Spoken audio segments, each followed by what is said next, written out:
लोकसभा के स्पीकर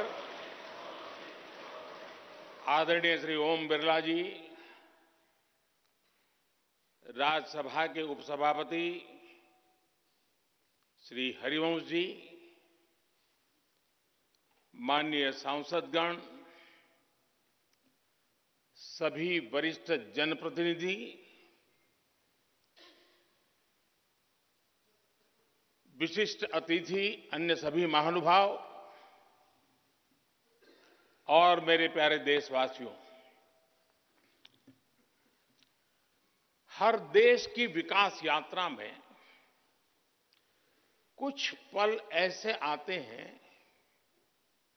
जो हमेशा के लिए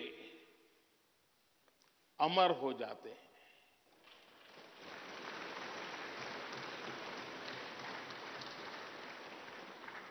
कुछ तारीखें समय के ललाट पर इतिहास का अमिट हस्ताक्षर बन जाती है।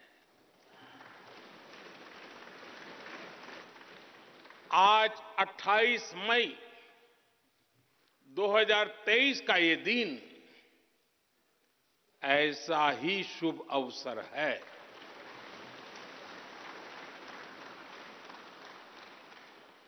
देश आजादी के 75 वर्ष होने पर अमृत महोत्सव मना रहा है। इस अमृत महोत्सव में भारत के लोगों ने अपने लोकतंत्र को संसद के इस नए भवन का उपहार दिया है।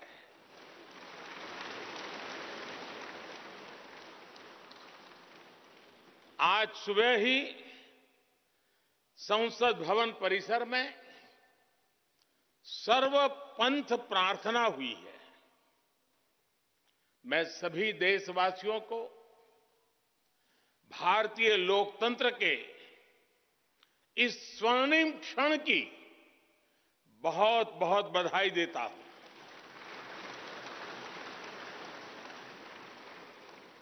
साथियों, ये सिर्फ एक भवन नहीं है,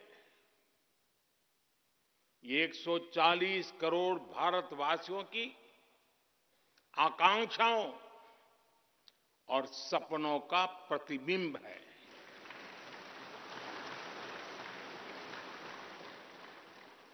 ये विश्व को भारत के दृढ़ संकल्प का संदेश देता हमारे लोकतंत्र का मंदिर है।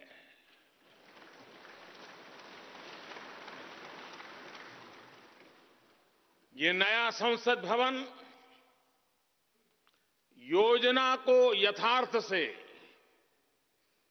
नीति को निर्माण से, इच्छा शक्ति को क्रिया शक्ति से, संकल्प को सिद्धि से जोड़ने वाली अहम कड़ी साबित होगा। ये नया भवन हमारे स्वतंत्रता सेनानियों के सपनों को साकार करने का माध्यम बनेगा। ये नया भवन आत्मनिर्भर भारत के सूर्योदय का साक्षी बनेगा।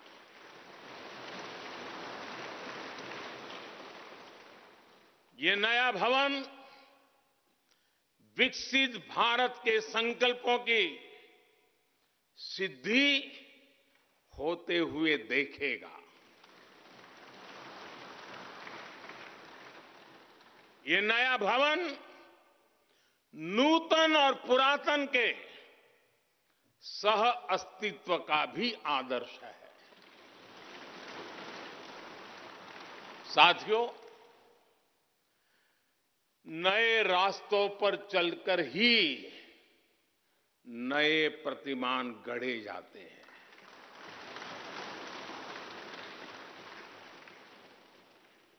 आज नया भारत नए लक्ष्य तय कर रहा है, नए रास्ते गढ़ रहा है।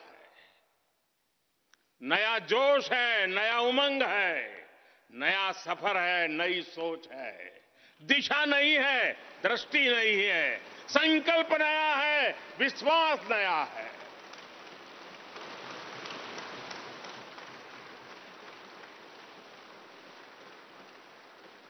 और आज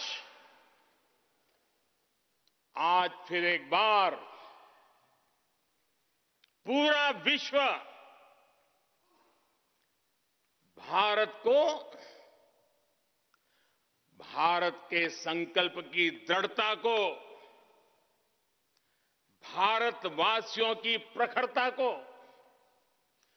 भारतीय जनशक्ति की जिजीविषा को आदर और उम्मीद के भाव से देख रहा है।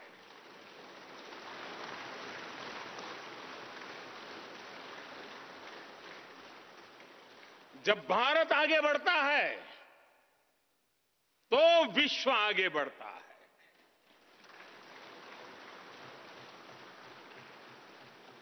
संसद का ये नया भवन भारत के विकास से विश्व के विकास का भी आह्वान करेगा।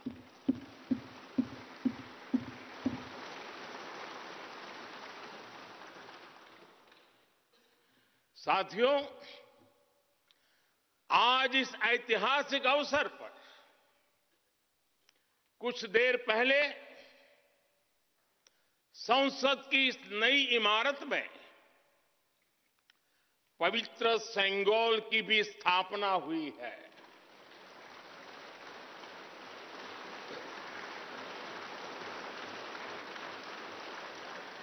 महान चोल साम्राज्य में सेंगोल को कर्तव्य पथ का, सेवा पथ का, राष्ट्र पथ का प्रतीक माना जाता था।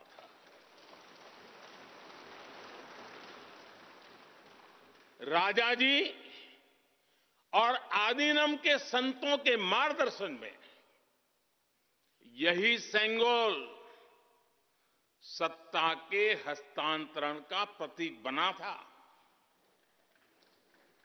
तमिलनाडु से विशेष तौर पर आए हुए आदीनम के संत आज सुबह संसद भवन में हमें आशीर्वाद देने उपस्थित हुए थे। मैं उन्हें पुनः श्रद्धापूर्वक नमन करता हूं। उनके ही मार्गदर्शन में लोकसभा में ये पवित्र सेंगोल स्थापित हुआ है। पिछले दिनों मीडिया में इसके इतिहास से जुड़ी बहुत सारी जानकारी उजागर हुई है। मैं इसके विस्तार में नहीं जाना चाहता हूं, लेकिन मैं मानता हूं ये हमारा सौभाग्य है कि इस पवित्र सेंगोल को हम उसकी गरिमा लौटा सके हैं, उसकी मान मर्यादा लौटा सके। जब भी इस संसद भवन में कार्रवाई शुरू होगी, ये सेंगोल हम सभी को प्रेरणा देता रहेगा।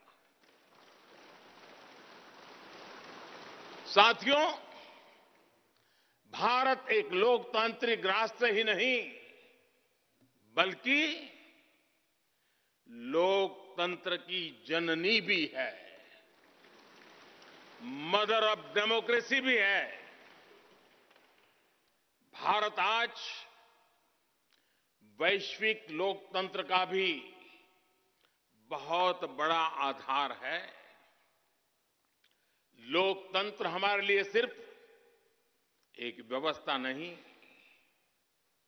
एक संस्कार है, एक विचार है, एक परंपरा है। हमारे वेद हमें सभाओं और समितियों के लोकतांत्रिक आदर्श सिखाते हैं। महाभारत जैसे ग्रंथों में गणों और गणतंत्रों की व्यवस्था का उल्लेख मिलता है। हमने वैशाली जैसे गणतंत्रों को जीकर दिखाया है। हमने भगवान बसवेश्वर के अनुभव मंटपा को अपना गौरव माना है। तमिलनाडु में मिला 900 ईस्वी का शिलालेख आज भी हर किसी को हैरान कर देता है। हमारा लोकतंत्र ही हमारी प्रेरणा है। हमारा संविधान ही हमारा संकल्प है। इस प्रेरणा, इस संकल्प की सबसे श्रेष्ठ प्रतिनिधि अगर कोई है तो ये हमारी संसद है। और ये संसद देश की जिस समृद्ध संस्कृति का प्रतिनिधित्व करती है, उसका उद्घोष करती है। शेते निपद्यमानस्य, शेते निपस्य मानस्य चराति चर्त भगः, चरैवेति चरैवेति चरैवेति।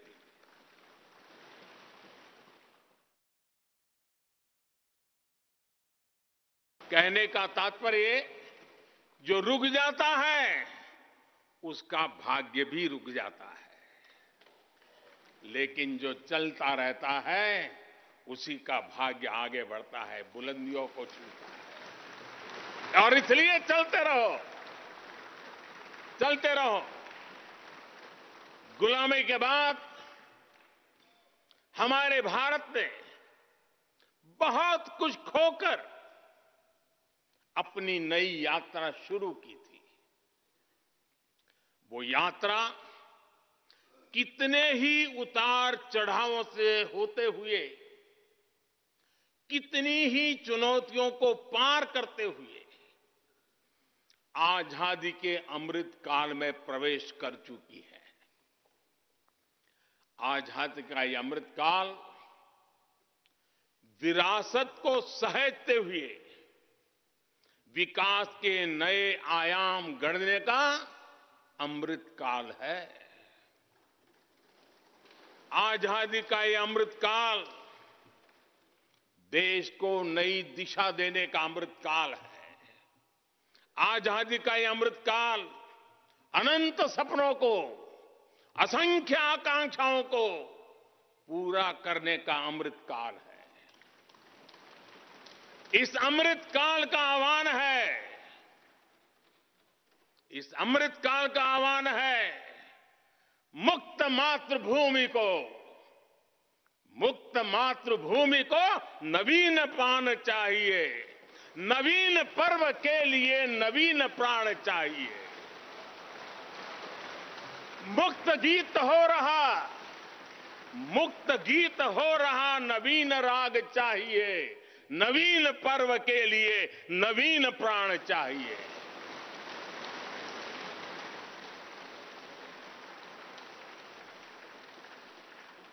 और इसलिए भारत के भविष्य को उज्जवल बनाने वाली इस कार्यस्थली को भी उतना ही नवीन होना चाहिए, आधुनिक होना चाहिए।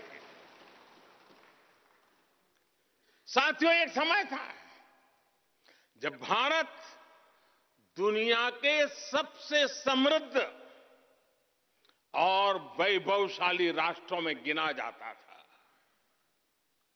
भारत के नगरों से लेकर महलों तक, भारत के मंदिरों से लेकर मूर्तियों तक, भारत का वास्तु भारत की विशेषज्ञता का उद्घोष करता था। सिंधु सभ्यता के नगर नियोजन से लेकर मौर्यकालीन स्तंभों और स्तूपों तक, चोल शासकों के बनाए भव्य मंदिरों से लेकर जलाशयों और बड़े बांधों तक भारत का कौशल विश्व भर से आने वाले यात्रियों को हैरान कर देता था। लेकिन सैकड़ों साल की गुलामी ने हमसे हमारा ये गौरव छीन लिया। एक ऐसा भी समय आ गया जब हम दूसरे देशों में हुए निर्माण को देखकर मुग्ध होने लग गए। 21वीं सदी का नया भारत बुलंद हौसले से भरा हुआ भारत अब गुलामी की उस सोच को पीछे छोड़ रहा है। आज भारत प्राचीन कला की उस गौरवशाली धारा को एक बार फिर अपनी तरफ मोड़ रहा है और संसद की ये नई इमारत इस प्रयास का जीवंत प्रतीक बनी है। आज नए संसद भवन को देखकर हर भारतीय गौरव से भरा हुआ है। इस भवन में विरासत भी है, वास्तु भी है, इसमें कला भी है, कौशल भी है, इसमें संस्कृति भी है और संविधान के स्वर भी है। आप देख रहे हैं कि लोकसभा का आंतरिक हिस्सा, यहां भी देखिए, यहां भी देखिए, राष्ट्रीय पक्षी मोर पर आधारित है। राज्यसभा का आंतरिक हिस्सा राष्ट्रीय फूल कमल पर आधारित है और संसद के प्रांगण में हमारा राष्ट्रीय वृक्ष बरगद भी है। हमारे देश के अलग अलग हिस्सों की जो विविधता है, इस नए भवन ने उन सबको समाहित किया है। इसमें राजस्थान से लाए गए ग्रेनाइट और बलुआ पत्थर लगाए गए हैं।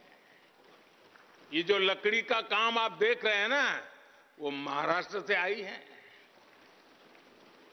यूपी में भदोही के कारीगरों ने इसके लिए अपने हाथ से कालीनों को बुना है। एक तरह से इस भवन के कण कण में हमें एक भारत श्रेष्ठ भारत की भावना के दर्शन हुए। साथियों, संसद के पुराने भवन में सभी के लिए अपने कार्यों को पूरा करना कितना मुश्किल हो रहा था, ये हम सभी जानते हैं। टेक्नोलॉजी से जुड़ी समस्याएं थी, बैठने की जगह से जुड़ी चुनौती थी। इसलिए ही बीते 1.5-2 दशकों से ये चर्चा लगातार हो रही थी कि देश को एक नए संसद भवन की आवश्यकता है।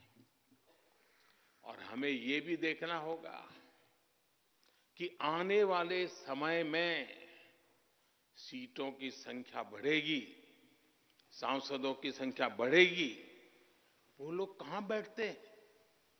और इसलिए ये समय की मांग थी कि संसद की नई इमारत का निर्माण किया जाए।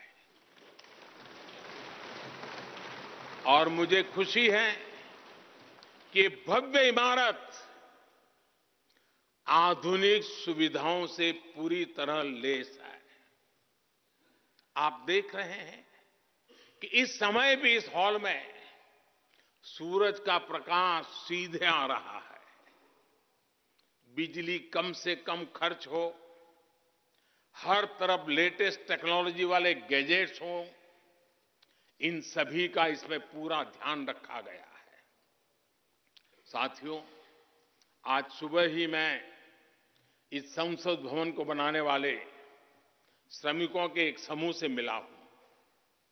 इस संसद भवन ने करीब 60,000 श्रमिकों को रोजगार देने का भी काम किया है। उन्होंने इस नई इमारत के लिए अपना पसीना बहाया है। मुझे खुशी है कि इनके श्रम को समर्पित एक डिजिटल गैलरी भी संसद में बनाई गई है और विश्व में शायद ये पहली बार हुआ होगा। संसद के निर्माण में अब उनका योगदान भी अमर हो गया है। साथियों, कोई भी एक्सपर्ट अगर पिछले 9 वर्षों का आकलन करे तो पाएगा कि ये 9 साल भारत में नव निर्माण के रहे हैं, गरीब कल्याण के रहे हैं। आज हमें संसद की नई इमारत के निर्माण का गर्व है, तो मुझे पिछले 9 साल में गरीबों के 4 करोड़ घर बनने का भी संतोष है। आज जब हम इस भव्य इमारत को देखकर अपना सर ऊंचा कर रहे हैं, तो मुझे पिछले 9 साल में बने 11 करोड़ शौचालयों का भी संतोष है, जिन्होंने महिलाओं की गरिमा की रक्षा की, उनका सर ऊंचा कर दिया। आज जब हम इस संसद भवन में सुविधाओं की बात कर रहे हैं, तो मुझे संतोष है कि पिछले 9 साल में हमने गांवों को जोड़ने के लिए 4 लाख किलोमीटर से भी ज्यादा सड़कों का निर्माण किया। आज जब हम इस इको फ्रेंडली इमारत को देखकर खुश हैं, तो मुझे संतोष है कि हमने पानी की एक एक बूंद बचाने के लिए 50,000 से ज्यादा अमृत सरोवरों का निर्माण किया है। आज जब हम इस नए संसद भवन की लोकसभा और राज्यसभा को देखकर उत्सव मना रहे हैं, तो मुझे संतोष है कि हमने देश में 30,000 से ज्यादा नए पंचायत भवन भी बनाए हैं।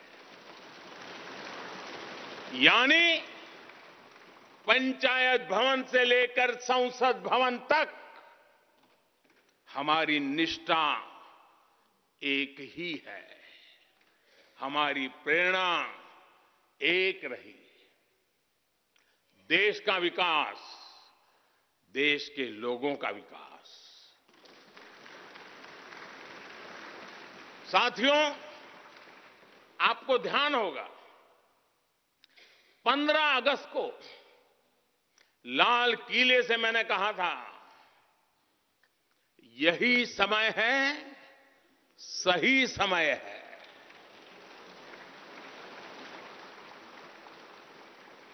हर देश के इतिहास में ऐसा समय आता है जब देश की चेतना नए सिरे से जागृत होती है।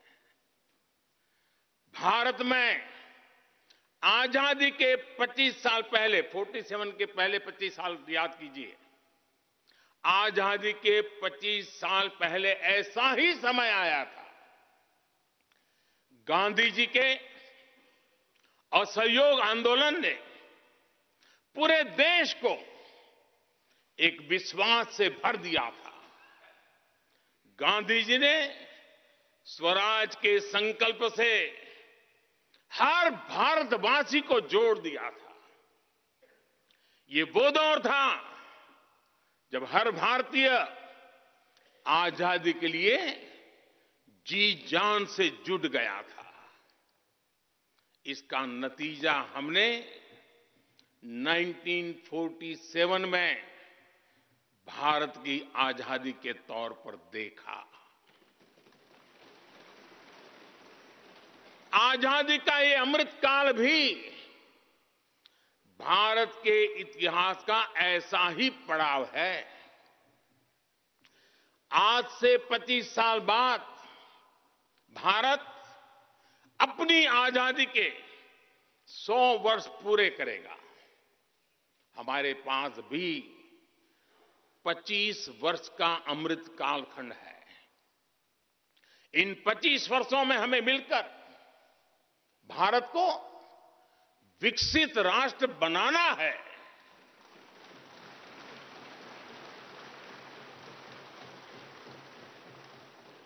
लक्ष्य बड़ा है, लक्ष्य कठिन भी है, लेकिन हर देशवासी को आज इसके लिए जी जान से जुटना ही है।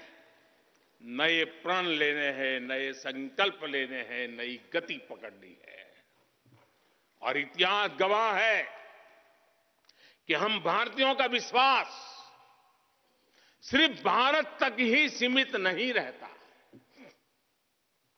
हमारी आजादी की लड़ाई ने दुनिया के बहुत सारे देशों में उस समय एक नई चेतना जागृत कर दी थी। हमारी आजादी की लड़ाई से भारत तो आजाद हुआ ही, साथ ही कई देश आजादी की राह पर चल पड़े।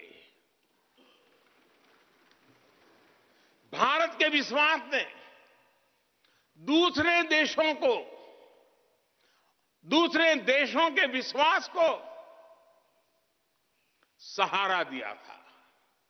और इसलिए भारत जैसा विविधता से भरा देश, इतनी बड़ी आबादी वाला देश, इतनी सारी चुनौतियों से लड़ने वाला देश जब एक विश्वास के साथ आगे बढ़ता है तो इससे दुनिया के अनेक देशों को प्रेरणा भी मिलती है। भारत की हर सफलता आने वाले दिनों में दुनिया के अलग अलग भूभाग में अलग अलग देशों की सफलता के रूप में प्रेरणा का कारण बनने वाली है। आज यदि भारत तेजी से गरीबी दूर करता है तो ये कई देशों को गरीबी से बाहर आने की प्रेरणा भी देता है। भारत का विकसित होने का संकल्प कई और देशों का संबल बनेगा। इसलिए भारत की जिम्मेदारी और बड़ी हो जाती है। और साथियों, सफलता की पहली शर्त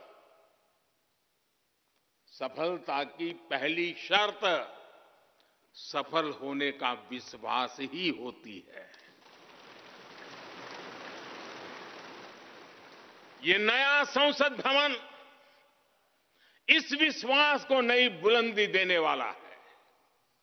ये विकसित भारत के निर्माण में हम सभी के लिए नई प्रेरणा बनेगा। ये संसद भवन हर भारतीय के कर्तव्य भाव को जागृत करेगा। मुझे विश्वास है इस संसद में जो जनप्रतिनिधि बैठेंगे वे नई प्रेरणा के साथ लोकतंत्र को नई दिशा देने का प्रयास करेंगे।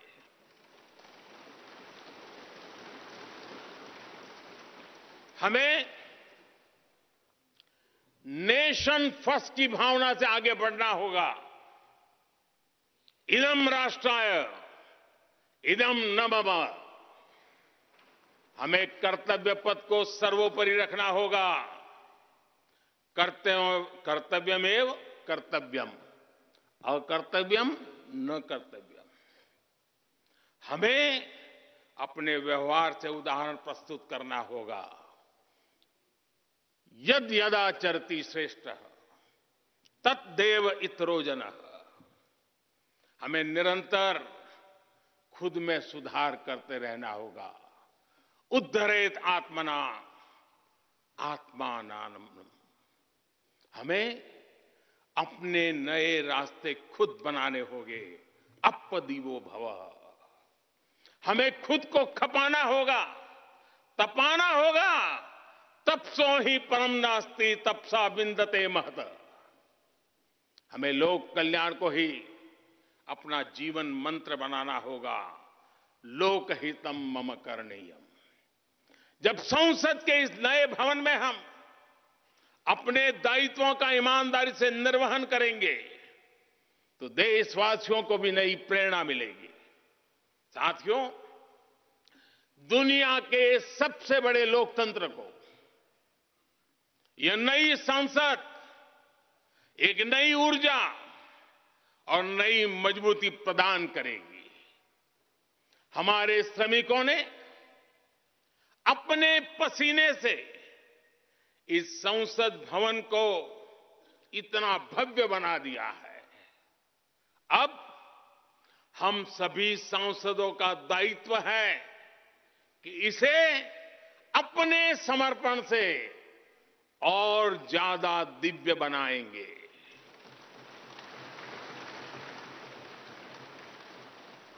एक राष्ट्र के रूप में हम सभी 140 करोड़ भारतीयों का संकल्प ही इस नई संसद की प्राण प्रतिष्ठा है।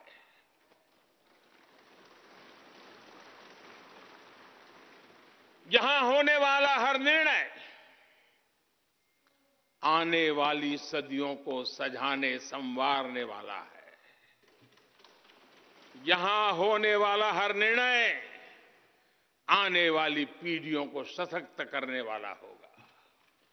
यहां होने वाला हर निर्णय भारत के उज्जवल भविष्य का आधार बनेगा। गरीब, दलित, पिछड़ा, आदिवासी, दिव्यांग, समाज के हर वंचित परिवार के सशक्तिकरण का, वंचितों को वरीयता का रास्ता यहीं से गुजरता है। इस नए संसद भवन की हर ईंट, हर दीवार, इसका कण कण गरीब के कल्याण के लिए समर्पित है।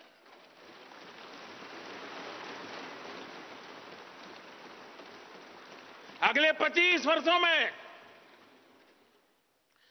संसद के इस नए भवन में बनने वाले नए कानून भारत को विकसित भारत बनाएंगे।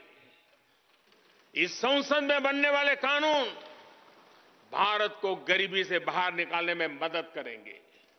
इस संसद में बनने वाले कानून देश के युवाओं के लिए, महिलाओं के लिए नए अवसरों का निर्माण करेंगे। मुझे विश्वास है संसद का यह नया भवन नए भारत के सृजन का आधार बनेगा।